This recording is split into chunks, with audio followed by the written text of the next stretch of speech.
ரகசிய ஒற்ற நேயர்கள் அனைவருக்கும் வணக்கம். சிவகார்த்திகேயன் நடிக்கும் செய்யோன் திரைப்படத்தில் தமிழ் கடவுள் முருகனாகவே நடிக்கும் சீமான், முருகன் போல் முருகேற்றி உடலை சிக்ஸ் பேக்ஸுக்கு கொண்டு வந்த சீமான். இது குறித்து தான் இந்த காணொலியில விரிவா பேச போறவங்க. வீடியோக்குள்ள போகலாம்.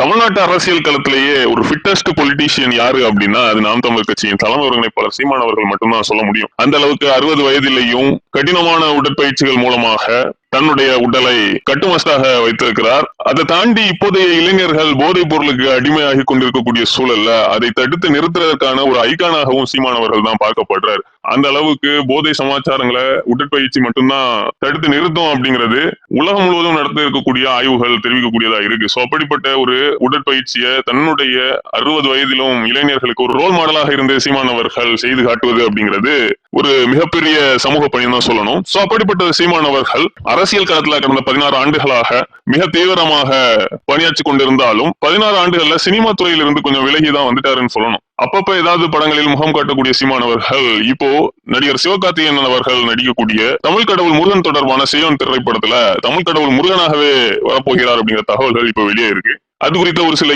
இமேஜஸும் இப்போ இணையத்துல பகிரப்பட்டுட்டும் வருது. அந்த அளவுக்கு தமிழ் கடவுள் முருகன் ரோலுக்கு கனகச்சிதமாக சீமானவர்கள் பொருந்துமனமாக இப்போ தன்னுடைய உடலை கட்டுமஸ்டாக மாற்றி 6 பேக்ஸை தாண்டி 8 பேக்ஸ் வர்ற அளவுக்கான ஒரு கடினமான உடற்பயிற்சியை இப்போ ஜிம்ல சீமானவர்கள் பண்ணி தன்னுடைய உடலையும் அதுக்கேற்ற மாதிரி மாத்தி வச்சிருக்காரு. சோ ஏற்கனவே தெலுங்கு திரையுலகம் முருகர பாணி நார்த் அப்படிங்கிற ரேஞ்சில ஒரு திரைப்படத்தை எடுத்து தமிழர்களுக்குள் குழப்பத்தை ஏற்படுத்திக் கொண்டிருக்கக்கூடிய சூழல்ல நாம் தமிழ் கட்சியின் தலைமை ஒருங்கிணைப்பாளர் சீமான் அவர்கள் நடிக்கக்கூடிய இந்த செய்யோன் திரைப்படம் நிச்சயமாக தமிழர்களின் வரலாற்று ரீதியான உண்மைகளை பேசி அதுல தமிழ் கடவுள் முருகன் எந்த அளவுக்கு ஒரு தாக்கத்தை ஏற்படுத்தினார் அப்படிங்கிற விடயங்களையும் உள்ள கொண்டு வரும் அப்படின்னு சொல்லப்படுது. சோ இப்படிப்பட்ட ஒரு வரலாற்று ரீதியான கதை களத்தில் சீமான் அவர்கள் தமிழ் கடவுளாகவே அவதரிப்பது அப்படிங்கிறது நிச்சயமாக எப்படி ஆந்திரால என்டிஆர் அவர்கள் கிருஷ்ணர் வேடம் போட்டு ஆட்சியை பிடித்தாரோ அதே மாதிரி சீமான் அவர்கள் முருகன் வேடம் போட்டு ஆட்சியை பிடிக்கிறதுக்கான ஒரு தூபமாகவே தான் பார்க்கப்படுது. நன்றி, வணக்கம்.